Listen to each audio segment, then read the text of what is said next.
ఏపీలో ఒక కీలక అంశం ముగిసింది. అన్ని పార్టీలు అత్యంత ప్రతిష్టాత్మకంగా తీసుకున్న ఈ ఎన్నికల పోలింగ్ భారీ స్థాయిలో నమోదైంది. గత ఎన్నికల కన్నా ఎక్కువ పర్సెంటేజ్ నమోదైనట్లు గణాంకాలు స్పష్టం చేస్తున్న నేపథ్యంలో ఇప్పుడు అసలు కథ మొదలైంది. పోలీసుల నిఘా ఉన్నా చేసేది తప్పని తెలిసినా కూడా బెట్టింగ్ రాయిళ్లు తెర వెనక తమ హిట్టింగ్ మొదలు పెట్టినట్లు తెలుస్తోంది. ఓవరాల్ గా ఏపీలో ఏ పార్టీ అధికారంలోకి వస్తుంది, వైసీపీ అధికారాన్ని నిలబెట్టుకుంటుందా లేక కూటమి పవర్లోకి రావడం పక్కానా అన్న అంచనాలు నడుస్తున్న నేపథ్యంలో సందట్లో సడేమియాల బెట్టింగ్ బ్యాచ్ తెరువెనుక కోట్ల పందాలు కాస్తోంది.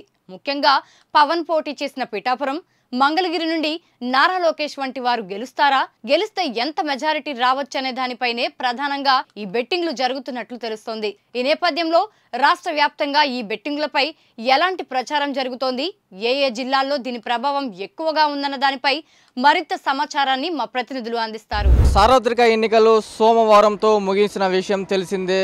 అయితే జూన్ 4న ఈ యొక్క ఫలితాలు వెలువడనున్న నేపథ్యంలో నెల్లూరు జిల్లా వ్యాప్తంగా ప్రధాన పార్టీ అభ్యర్థులు గెలుపోవటంలపై జోరుగా సాగుతున్నాయి. ఈ నేపథ్యంలో నిన్న మొన్నటి వరకు బెట్టింగ్ల జోరు కాసినటువంటి ఇప్పుడు తాజాగా రాజకీయాల్లో వచ్చింది. తాజాగా ఇప్పుడైతే నెల్లూరు జిల్లా వ్యాప్తంగా బెట్టింగ్ల జోరు కొనసాగుతుంది. సామాన్యుడి నుంచి సంపన్నుల వరకు తమ అభిమాన నాయకుడే గెలుస్తారని ఎవరికి వారు ఆశాభావం వ్యక్తం చేస్తున్నారు.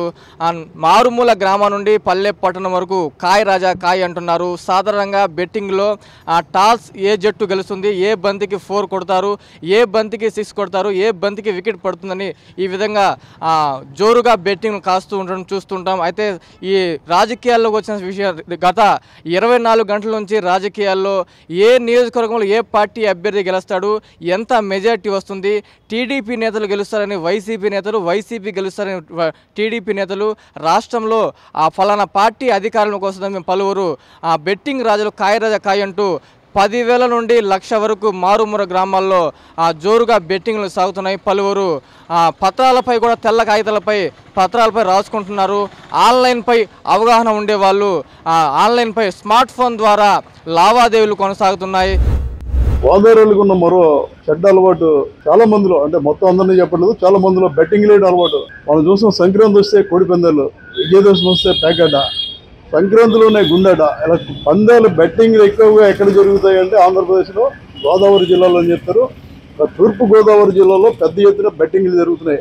పవన్ కళ్యాణ్ గెలుస్తాడా, గెలిస్తే ఎంత మెజార్టీతో గెలుస్తాడు, వైసీపీ అభ్యర్థి ఆయనపై పోటీ చేస్తున్న వంగ గీతకి ఎంత మెజార్టీ వస్తుంది, అసలు ఓట్లు పడతాయా, డిపాజిట్ వస్తుందా, వీటి మీద పందాలు. గెలుస్తాడు పవన్ కళ్యాణ్ ఒక పందెం వేస్తే పవన్ కళ్యాణ్కి 50,000 పైబడి మెజార్టీ వస్తుందని మరో పందెం పడుతుంది. వంగ గీతకి డిపాజిట్లు వస్తాయని ఒక పందెం వేస్తే డిపాజిట్లు రావని మరో పందెం వేస్తున్నట్టుగా బయట ప్రచారం జరుగుతుంది. పందాలు, బెట్టింగ్లు, గుండాటలు ఇలావన్నీ నిషేధం.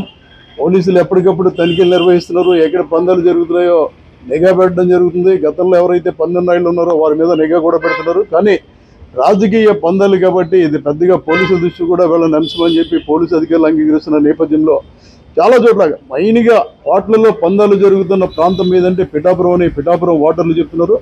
అదేవిధంగా ముఖ్యమంత్రి జగన్మోహన్ రెడ్డికి వ్యాపార భాగస్వామిగా ఉన్న కాకినాడ సిటీ ఎమ్మెల్యే చంద్రశేఖర్ రెడ్డి ఎటువంటి పరిస్థితుల్లో అసెంబ్లీలో అడుగు పెట్టదు.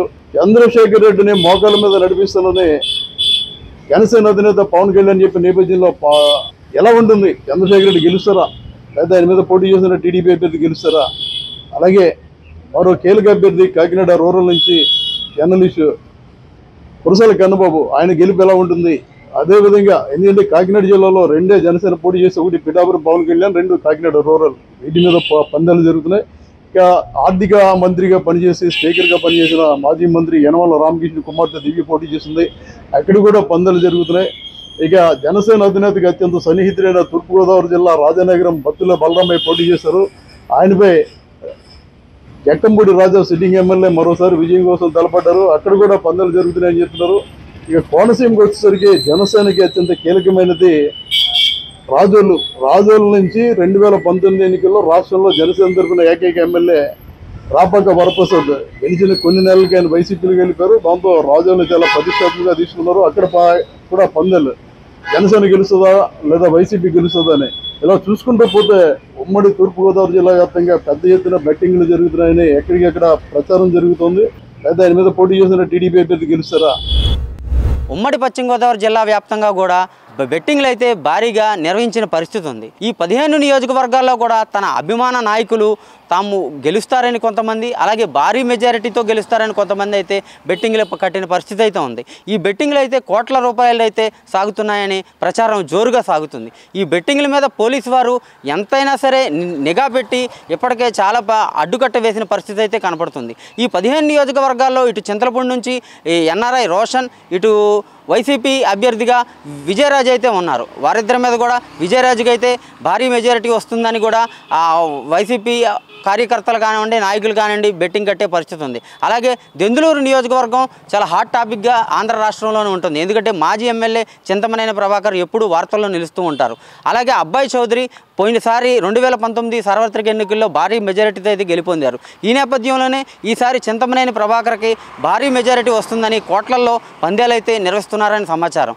అలాగే రాష్ట్రంలోనే హాట్ టాపిక్గా త్రిబుల్ ఆర్ అయితే ఉన్నారు. త్రిబుల్ ఆర్కి అనూహ్యంగా కూడా ఎన్నికలు సమీపిస్తున్న వేళ చాలా దగ్గరికి వచ్చేసిన తర్వాత అతనికైతే ఉండి టికెట్ని అయితే ఇచ్చారు. ఈ క్రమంలోనే ఉండి త్రిబుల్ ఆర్కి అక్కడ భారీ మెజారిటీతో గెలుపొందుతారని అక్కడైతే కోట్ల రూపాయలు అయితే పందెం జరుగుతుంది.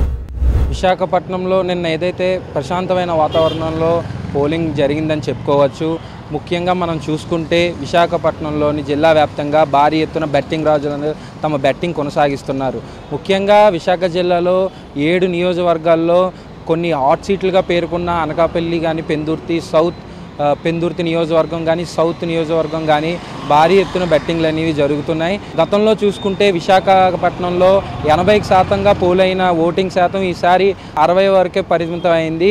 అయితే పోలింగ్ అయినా సరే బెట్టింగ్ రాజులు మాత్రం తమ బెట్టింగ్ని కొనసాగిస్తున్నారు. ఎవరు గెలుస్తారు, ఇరు పార్టీ అభ్యర్థుల మీద భారీ బెట్టింగ్ నడిపిస్తున్నారు. అలాగే విశాఖ పార్లమెంట్ అభ్యర్థిగా పోటీ చేస్తున్న ఇరు పార్టీ అభ్యర్థుల మీద ఎవరైతే టీడీపీ నుంచి భరత్ కానీ, అలాగే వైసీపీ నుంచి బొత్స ఝాన్సీ కానీ ఎవరైతే బెట్టింగ్ ఈ ఇరు పార్టీ అభ్యర్థుల మీద భారీ బెట్టింగ్ నిర్వహిస్తున్నారు. దగ్గర 1 కోటి నుంచి 2 కోట్ల వరకు బెట్టింగ్ జరుగుతుందని మనకు వస్తున్న సమాచారం మేరకు తెలుసుకున్నాం. అయితే ఎన్నడూ లేని విశాఖపట్నంలోనే ఓ రకమైన బెట్టింగ్ జరుగుతుంది. సీఎం కూడా రాష్ట్రంలో ఎవరు వస్తారు, టీడీపీ వస్తుందా అటు వైసీపీ వస్తుందా, ఇరు పార్టీ అధినేతల మీద కూడా భారీ ఎత్తున బెట్టింగ్ జరుగుతుందని కూడా మనం చెప్పుకోవచ్చు. పెందుర్తి, అలాగే విశాఖ సౌత్ కానీ, విశాఖ వెస్ట్ కానీ, గాజువాక కానీ చాలా ఎత్తున బెట్టింగ్ అనేది ఇక్కడ పాల్పడుతున్నారు.